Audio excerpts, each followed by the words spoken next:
아파트 아파트 아파트 아파트 아파트 아파트 슈퍼노바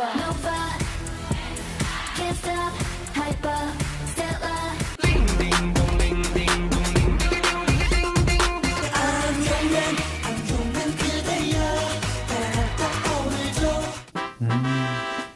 이게 음악이지.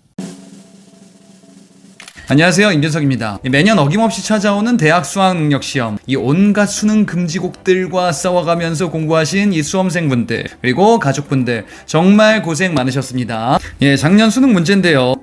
이거 대체 뭡니까? 수학도 어려운데 이런 킬러 문제 대체 어떡하란 얘긴가? 한 업체에 따르면은 이 문제 정답률이 무려 1.5%, 거의 이 정도면 무한요리지옥 두부 미션? 이 정도 난이도 아닐까? 자, 시험을 준비하는 모든 수험생분들을 한번 위로해드리겠습니다. 여기 진짜 황당한 레알 킬러 문제를 몇 개 가져와 봤는데요. 섣달 금은밤의 서글픔 그 까닭은 무엇인지 논하라. 담배 이로움에 대하여 논하라. 아니 이거 무슨 시험 문제가 이 모양이지요? 이 놀라운 건 이거의 답을 10m 정도 답안지에 2500자 글자로 꽉꽉 눌렀어야 하고요. 이런 시험을 무려 30여 년간 준비해야 한다라는 사실이지요. 바로 조선의 과거 시험입니다.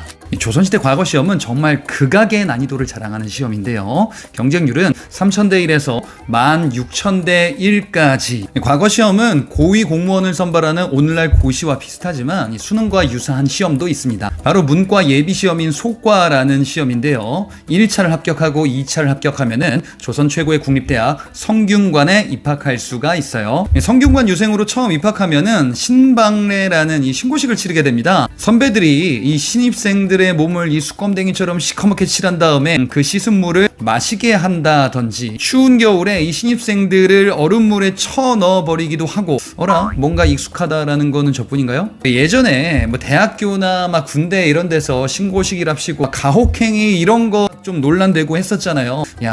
이게 되게 유구한 역사가 있는 안 좋은 전통이구나. 자, 이렇게 성균관에 입학하면은 인생 피나요? 그럴 리가요. 이제부터 시작입니다. 예비 시험이 아닌 본격 과거 시험인 대과 시험 준비. 밥 먹고 공부하고 밥 먹고 공부하고 합격까지 이런 거 무한 반복하게 되는 거죠.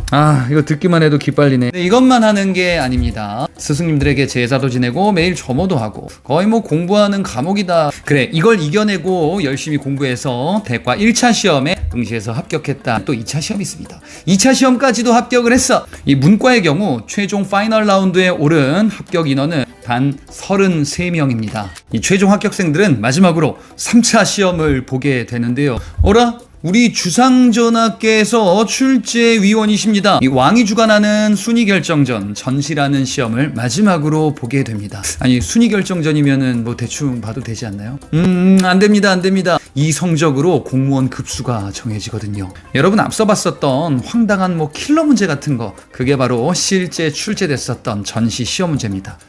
이쯤 되면은 진짜 공부 때문에 PTS 올 것 같아. 조선시대에는 5살에서 6살 때 공부를 시작해서 보통 이제 30대에 넘어서 합격을 하거든요. 그리고 나서 관리에 임용이 되는 거지. 그래서 평균 수험 기간이 30년이다. 수백 권의 유교 경전책들을 거의 암기하듯이 해야 되는데 당연히 이거 한자로 써있겠지요. 그러니까 기성세대 여러분들, 요즘 수험생들한테 나 때는 대학 가기 훨씬 어려웠어, 요즘 쉬워진 거야, 이런 얘기 하시면 안 됩니다. 이런 걸로 라떼 공격하려면 조선 정도는 등판해 주셔야 됩니다. 자, 그럼 관리가 되면 이제 공부 안 해도 되지 않습니까? 승진 점수를 얻기 위해서 이따금씩 이 지랄 같은 시험에 또 응시하곤 합니다. 죽도록 공부해라?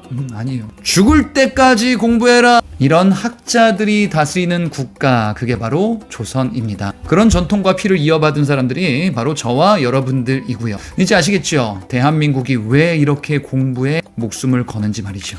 이런 극한의 공부 서바이벌 한반도에서 역사상 최고의 공부 천재가 있었으니 바로 율곡이이입니다. 이 30년간 존버탄 수험생들과 겨룬 극악의 난이도 시험인 과거 시험에서 무려 9번이나 장원을 차지했었거든요. 그러니까 오늘날로 치면은 거의 10년간 수능 전국 수석이랄까? 그러니까 혹시 여러분이 뭐든 준비하는 수험생이시다라고 하면은 5,000원짜리 지폐 딱 보면서 소원을 빌어보시기 바랍니다. 그래 뭐 열심히 공부하면 합격하는 과거시험. 문제는 이 조선이라는 국가가 과거시험 합격이라는 테크 외에는 딱히 출세할 방법이 없었다는 겁니다.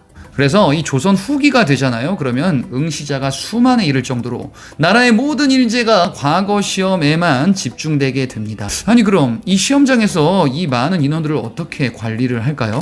저도 예전에 행정고시 시험을 준비한 적이 있었거든요. 2차 시험의 경우 과거 시험과 비슷한 논술 시험이에요. 이 5일 동안 시험이 치러지는데 하루에 한 과목 2시간씩 시험을 보게 됩니다. 근데 이 2시간 동안 부정행위를 방지한다고 화장실을 안 보내줘. 물론 갈 수는 있습니다. 다시 시험장에 돌아올 수가 없어요. 이 5일 중에 시험 첫째 날 긴장해서 그런지 이뇨작용이 풀가동돼 버립니다. 저 진짜 너무 급한데 어떻게 방법이 없을까요? 그럼 여기 생수병 있으니까 뒤에 가서 해결하세요. 여기 시험장 교실에서요? 인간이길 포기하고 전설의 수험생이 되어 시험을 이어가느냐 고민을 했습니다. 그런데 인간의 존엄을 포기할 수는 없을 것 같아요. 죽기 살기로 참아봅니다. 소변을 극한으로 참으면 기절할 수도 있다더니 이런 거구나. 그렇게 첫날 시험을 폭망하고 절망에 빠져 있었습니다. 그러던 저에게 한 친구가 저를 위로하면서 선물을 줬어요. 바로 성인용 기저귀.